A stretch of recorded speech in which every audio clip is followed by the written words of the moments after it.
በጣም ከረጅም ጊዜ በፊት አንድ ማታ ላይ ነው እናቴ በጣም የተቃጠለ ዳቦ ለአባቴ ያቀረበችለት። ነገር ግን አባቴ ዳቦውን በልቶ ወደ እኔ ዞር ብሎ የትምህርት ቤት ውሎ እንዴት ነበር አለኝ።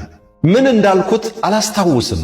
የማስታውሰው እናቴ ዳቦ ተቃጠለብኝ ብላ ይቅርታ መጠየቋ ነበር።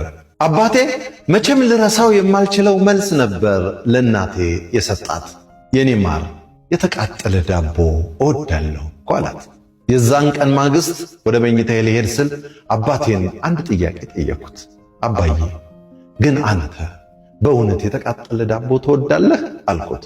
እቅፍ አደረገኝና አየህ ልጄ፣ እናትህ ሁል ጊዜ ስትለፋ ነው የምትውለው።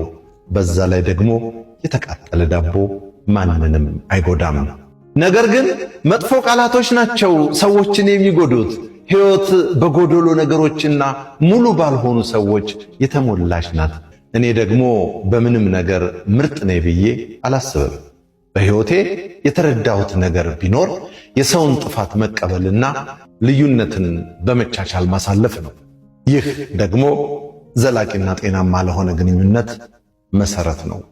ትንሣኤ ዘኢትዮጵያ እንዳዘጋጀችው፣ በለጠ ሸቴ ዘሀገረ ኢትዮጵያ እንዳቀረበው